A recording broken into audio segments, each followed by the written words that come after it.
The air in the old Fadwa manor, a vast estate handed down through the Rahal family, smelled freshly made tea. Its high ceilings and dusty chandeliers echoed laughter and tears from years past. Here Noor Rahal, a brilliant-eyed 19-year-old, had exchanged vows with Zain Sultan, the son of her closest friends. Though planned, their marriage was expected for years. It was a union their parents thought would combine their wealth and position into an even more magnificent legacy. Noor had known Zain from always. Under the oak trees lining the manor's estate, he was the lad who climbed trees with her, who pulled practical jokes and shared secrets. Her perspective of him never changed, though. He stayed the cheeky friend from her early years, never the husband she wanted as she matured. Though Noor had hesitated when her parents insisted on the marriage, she was a conscientious daughter. She had walked down the aisle smiling, not quite reaching her eyes, having yielded to their wishes. 2 years went by. Friends, sorry to interrupt, but please help me reach 2,000 subscribers by the end of the summer. Let's keep going. Years full of courteous exchanges, far-off love, and a mounting sense of imprisonment. Noor was caught in a life not her own and felt more and more alone. Once her confidant, Zain had become a stranger, cold, contemptuous, and usually absent. He had taken on a rigorous role in a high-stakes corporate company that ate his days and nights. He would come home late, occasionally not at all, and his presence was only noticeable on their shared bedsheets. Cologne. With each day, the manor had turned into a prison for Noor, the walls closing in on her. The large gardens of the estate helped her to escape the stifling reality of her marriage. She started to find herself there among the roses and ivy, until one fatal evening when all changed. A groundskeeper alerted Zain's dead body found in the wine cellar of the estate by stench of decay seeping through the flooring. It was a horrifying sight. Zain lay in a pool of his own blood, his face twisted in agony and shock, his hands gripping his stomach, where a deep, jagged wound opened out. His clothes were soaked through. The cops were summoned right away, and the inquiry started with the same fervor as the shock still felt across the neighborhood. The first theory was a robbery gone bad, but as the days passed, it became abundantly evident that the crime was far more personal. Only Zain's blood, his twisted body, and a murder weapon conspicuously absent from the scene. There were no indications of forced entry or missing valuables. Associated to the case was Detective Lena Patel. Known for her sharp eye and methodical approach, a detective never missing a detail. A nagging sense told her something wasn't quite as she sieved over the data. Apart from the first attack, the cellar was unaltered, and no evidence of a struggle. Zain seemed to have known his killer, as if he had gone voluntarily into his own death. Searching the manor for any hints that might have been missed, forensic teams gathered samples, cleaned for prints, and, not long before, they turned to the garden, the location Noor visited so regularly. Among the meticulously cared-for flowers and plants, they discovered a faint trail of blood, leading from the edge of the garden to a hidden trapdoor close to the cellar. Expertly buried under a layer of soil and ivy, the door blended perfectly with the surrounds. A wave of musty air swept over them when they opened it. Then the clear smell of decomposition. Forensic analysis rapidly confirmed that the blood on the knife matched Zain's, and the handkerchief was identified as belonging to Noor. Inside, they discovered a blood-stained knife wrapped in a handkerchief embroidered with the initials NR. Once a mystery, the case now pointed directly toward Noor Rahal. She arrived for interrogation. Her cool head betrayed no trace of guilt or regret. She claimed the knife had vanished for weeks, even though she acknowledged it belonged to her. She talked of her unhappy marriage, of Zain's growing distance, of her own unhappiness. But she angrily denied any role in his death. Detective Patel lacked conviction. She started delving more into Noor's life, relationships, and activities during the weeks before Zain's murder. Not long after, she came upon a set of erased messages on Zain's phone, painstakingly recovered by digital forensics, mostly between Zain and an unidentified contact.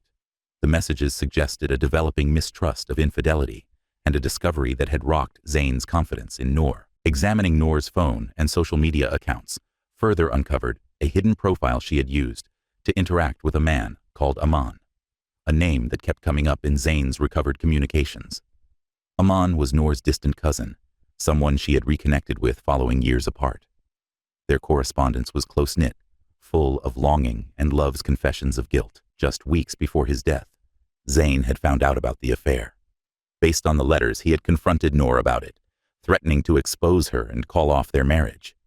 The inquiry was revealing a sinister and twisted story that portrayed Noor not as the bereaved widow, but rather as a woman driven to the brink, desperate to flee a life she had never wanted. Was she, however, capable of murder? Detective Patel was resolved to discover, and as the jigsaw pieces started to fit, a clearer, more terrifying picture started to show. Would Noor's mask of innocence hold, or would the truth expose a darker side to the woman everyone believed they knew?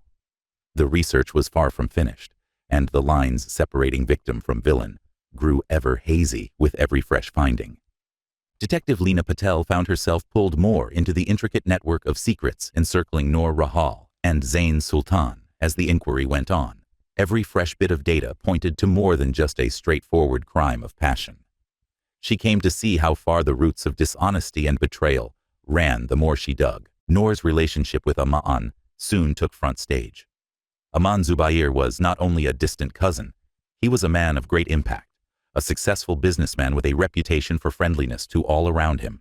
His charm, persuasiveness, and ability to help others see things his way were well known. Lena dug into Aman's past and discovered a man used to having his needs met, regardless of cost. Detective Patel found from a sequence of interviews and background checks that Aman and Noor's relationship transcended simple flirtation. From their meeting at a family wedding a year before Noor's marriage, their relationship had developed into something far more intense.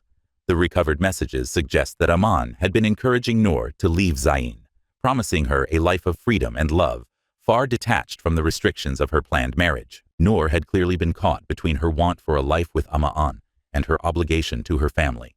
Aman, however, was a manipulator, someone who knew how to exploit Noor's weaknesses, not just a lover. He had taken advantage of his observations of a desperate woman in Noor who felt imprisoned in a life not her own.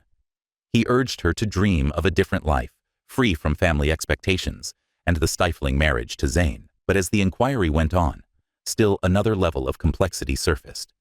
Not only was Noor hiding secrets, Zayn, it appeared, had been living two lives of his own.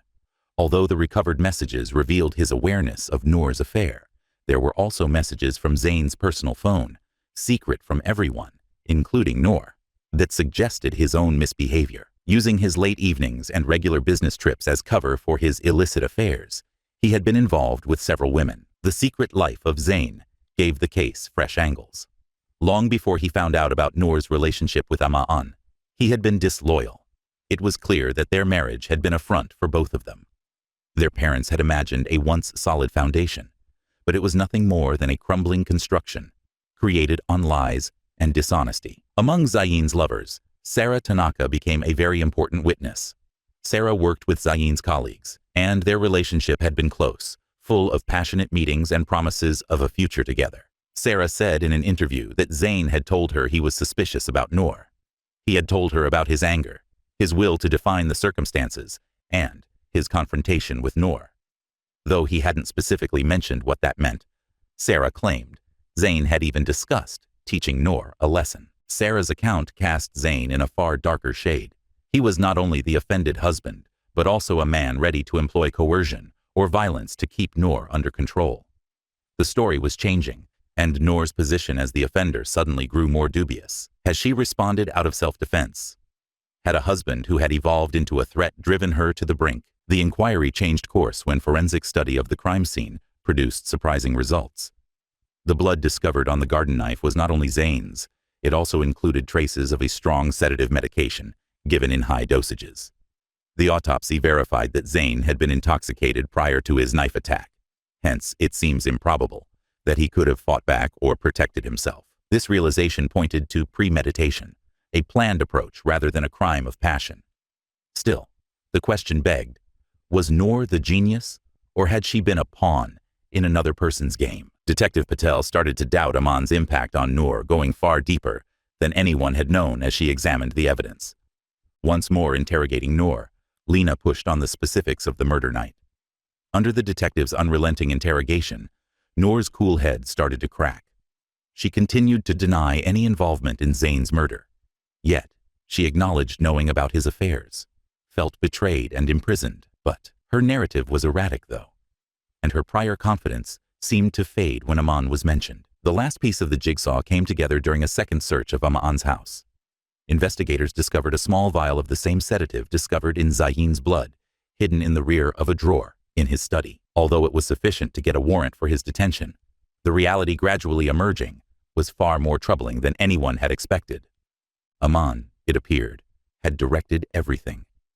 He had gently pushed Noor toward the idea until it became hers, having convinced her that killing Zain was her only escape. Under cover of self-defense, he had given her the sedative, so persuading her that Zain posed a threat to her life.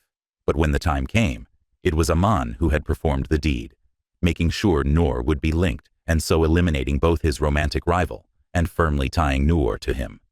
Though Aman's arrest resulted from the vial's discovery, damage had already been done. Now caught in a crime created by the man she thought she loved, Noor confronted her reality. Though the inquiry was coming to an end, the courtroom battles that lay ahead promised to be just as strong and revealing as the actual inquiry. The truth about Aman's involvement started to surface, and the issue of Noor's responsibility stayed hotly contested, even as her trial drew near. Was she a victim of manipulation used in a twisted game of control and power? Or was she a cold-blooded killer? The responses would shortly be exposed, but the road to justice was not obviously clear. Media frenzy preceded the Noor Rahal trial. The case had captivated the public not only for its graphic nature, but also for the scandalous revelations of the inquiry. Every day the courtroom was packed with people ready to see the drama, one full of murder, manipulation, and treachery that was playing out. Aisha El Amin, a seasoned attorney noted for her relentless dedication and ability to turn the tide in apparently hopeless cases, led Noor's defense team. Aisha's approach was clear from the start. She wanted to portray Noor as a victim of circumstance, a young woman caught in a poisonous marriage under man she believed she could trust, manipulating her. Driven by her need to flee a life she no longer wanted, the prosecution, led by the exacting and unrelenting Cyrus Vakil, aimed to show that Noor had been a willing participant in Zain's murder. The first remarks define the tone of what would turn out to be a contest of ideas between the two legal brains. Aisha contended that although Noor's actions were ill-informed, Aman's extreme pressure and manipulation drove them. She said of Noor, a naive young woman, driven to the brink by a controlling husband and a manipulative lover, overwhelmed by her circumstances. Cyrus, though, presented another picture. He introduced Noor as a calculated person who had known exactly what she was doing when she plotted with Aman. He pointed to the forensic evidence, the sedative, the blood-stained knife, as evidence that the murder had been planned, a cold-blooded deed meant to free herself of a husband she no longer wanted. The case of the prosecution rested mostly on the physical evidence and the statements of witnesses. They asked Zain's lover, Sarah Tanaka, to testify on his mounting misgivings and his intentions to face Noor. Sarah's account was damning. She detailed Zain's wrath and his concern that, should he be confronted, Noor would act drastically. Her words created a picture of a marriage on the brink of collapse, one in which violence seemed certain result. The forensic experts then stepped forward. They went into great length on how the sedative had been given and how it had rendered Zain unconscious prior to his stabbing. The prosecution offered this as proof of Noor's intent. She had drugged Zain to make sure he couldn't fight back, then coldly killed him. The evidence appeared perfect, and every day the case of the prosecution strengthened. But Aisha was not going to be surpassed. Aisha led Noor through her testimony with the dexterity of an experienced conductor, guiding an orchestra on her turn to speak out. Noor spoke softly, and her manner was one of subdued compliance. She talked of her great unhappiness, of the pressure from her parents to wed Zain, and of how her friendship with Aman had brought comfort. She detailed Zain's infidelities, her marriage's slow disintegration, and his progressively menacing behavior upon learning of her affair. But Noor's testimony took a terrible turn when Aisha turned to Aman's part in the murder. She explained how Aman had gently persuaded her that Zain was dangerous, that he would hurt her should she not act. She talked of how Aman had given the sedative and how he had reassured her that it was the only means of self-defense. Noor came clean about being terrified, perplexed, and desperate. Emotions Aman had turned to his advantage. The defense also called on a psychologist who testified on Noor's mental state at the murder. The professional detailed how Noor had been psychologically controlled and how Aman's influence had distorted her reality. The psychologist contended that Noor had been experiencing extreme emotional pain, which had distorted her judgment and caused her to act in ways she would not have normally done. The trial underwent a sea change when Aman Zubair was called in as a witness. By now, Aman had been charged as a co-conspirator in Zain's murder, and his own trial was scheduled to start following Noor's. His evidence was critical, though. Aman seemed cool and collected on the stand, but under cross-examination his surface started to break. Cyrus Vakil questioned Aman on the vial of sedative discovered in his house, his relationship with Noor, and his behavior on the evening of the murder, so undermining his credibility. Claiming to have only been trying to help Noor, Aman insisted he was innocent, but the proof against him was overwhelming. Aisha pressed Aman on his motivations when she assumed control of the cross-examination, so forcing him to acknowledge that he had urged Noor to view Zain as a threat. As Aman battled to keep his cool, the courtroom was still. Under great pressure, he finally came clean about having indeed controlled Noor and taken advantage of her sensitivity. Shockingly, though, he also claimed that Noor had been the one to propose murdering Zain, a declaration that rocked the courtroom. Aisha moved swiftly to refute this allegation, pointing out Aman had every incentive to lie in order to save herself, but the damage had been done. The jury was left to consider whether Noor had participated willingly in the murder or been a puppet. The lines separating victim from offender had become hazy, and the jury's ruling would depend on this crucial question. Aisha called on the jury's empathy in her last argument. She portrayed Noor as a woman, caught in a dream under control by a man who had betrayed her confidence and sensitivity. She asked the jury to view Noor not as a victim of Aman's twisted machinations, rather than a killer. Conversely, Cyrus urged the jury to concentrate on the facts, the premeditated nature of the crime, the proof of Noor's involvement, and the deliberate actions done to guarantee Zain's death. He reminded them that although Aman may have had an impact on Noor, she still decided to kill her husband. The courtroom was clearly tense as the jury retired to deliberate. Quietly seated at the defense table, Noor now had 12 strangers in charge of her life. With bated breath, the world outside watched to see how the last chapter of this terrible narrative would turn out. Now only the jury could determine whether Noor would pay the ultimate price for the part she had performed in her husband's death. The trial had exposed the darkness that lurked beneath the surface of what had once seemed to be a perfect life. Days of discussion later, the jury made its last return to the courtroom. There was great tension. The air weighted with expectation. Sitting at the defense table, Noor Rahal gripped the polished wood's edge with somewhat quivering hands. Aisha El Amin stood next her, a picture of calm resolve. Cyrus Vakil watched from the prosecution's side, his face a blank mask, rising with the little slip of paper meant to decide Noor's fate. The jury foreman stood.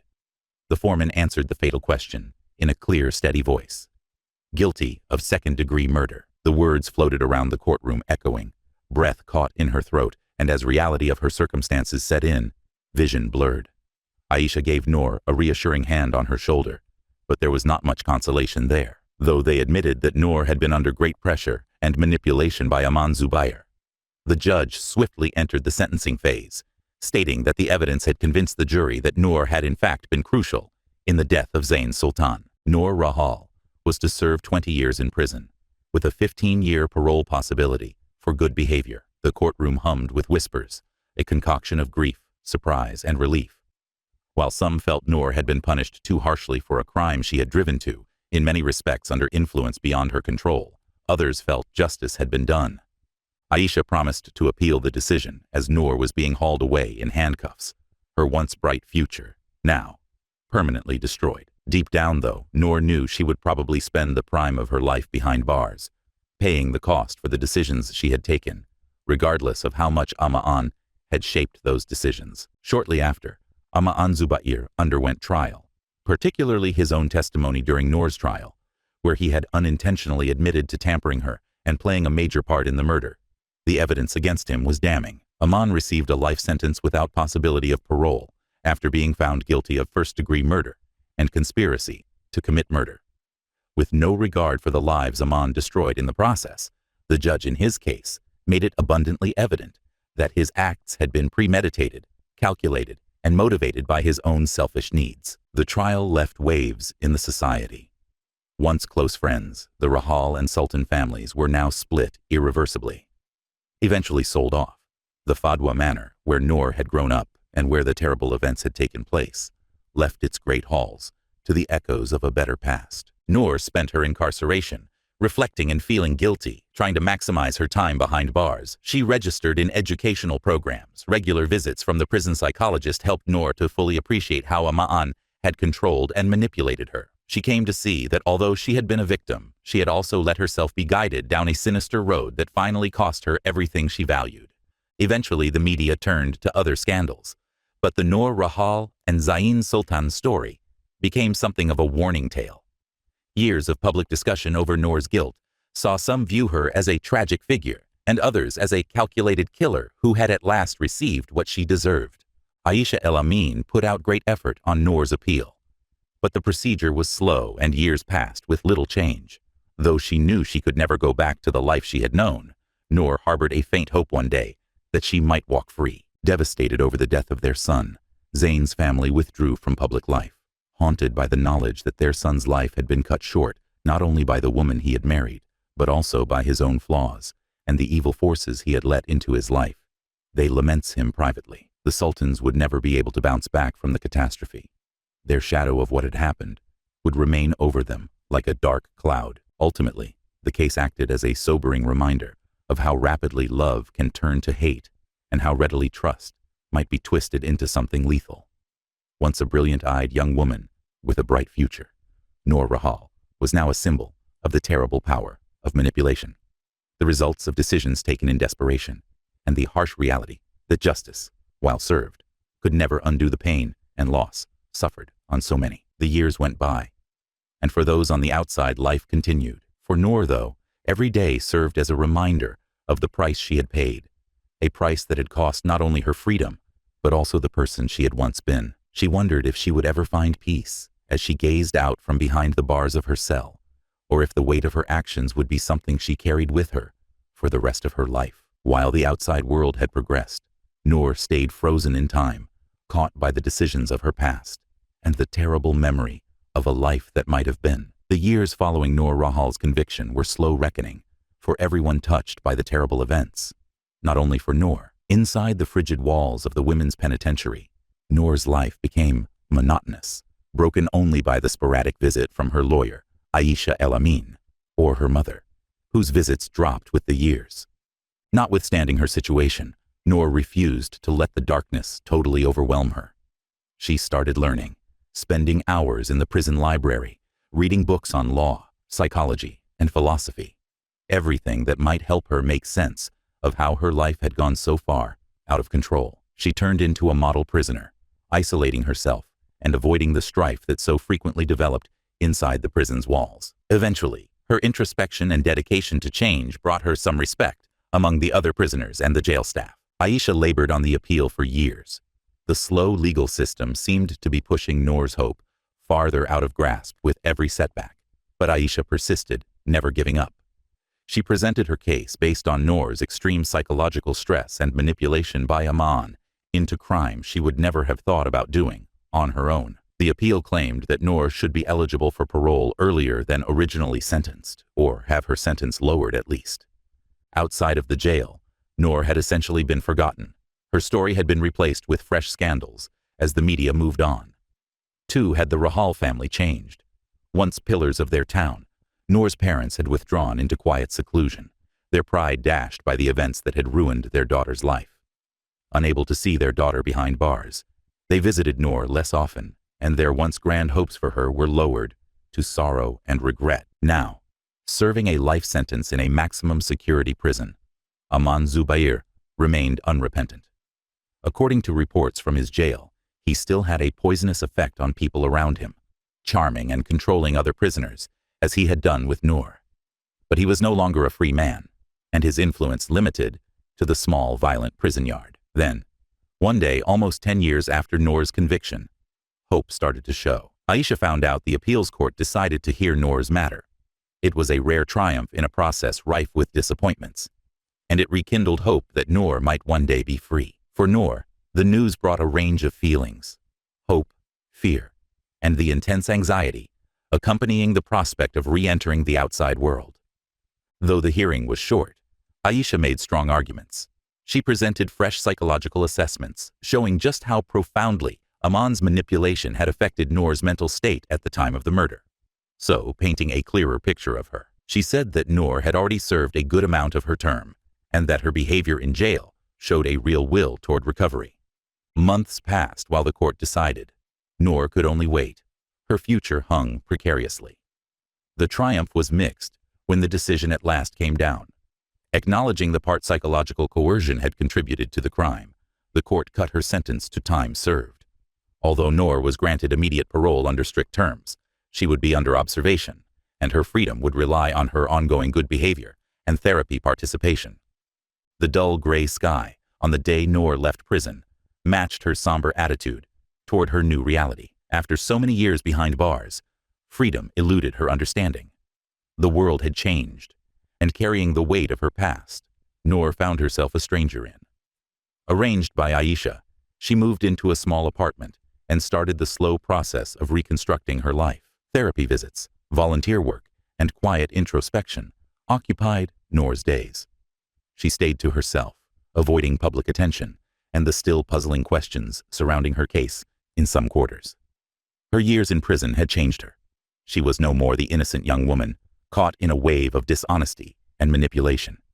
She was wiser now, older, but she also carried scars from events only time could start to heal. Noor struggled with guilt even in her new life.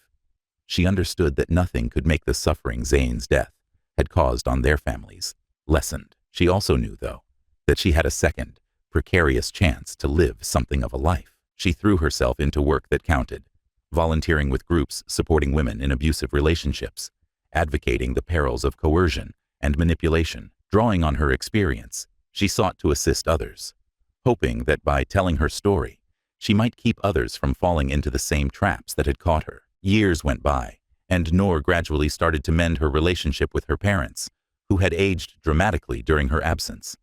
Though it was a start, the reconciliation was challenging and full of tears and apologies, unable to completely mend the wounds. Bound by their common knowledge of their loss and their will to go past it, they started to discover a way forward together. Noor's path was difficult, and her past would always loom large. Her work and the quiet times of introspection she spent during her days brought some solace, though. The narrative of Noor Rahal and Zain Sultan became a warning story, a reminder of how rapidly love could turn to tragedy, and how even the most well-built lives might fall apart under the weight of dishonesty and unmet expectations. Noor learned to live with her actions, to find a new meaning in a life that had once seemed destined for disaster, even though she would never completely avoid the results of her acts. She carried with her the understanding that daily decisions she made and the life she selected to live following the fall would determine her redemption, something earned rather than something given.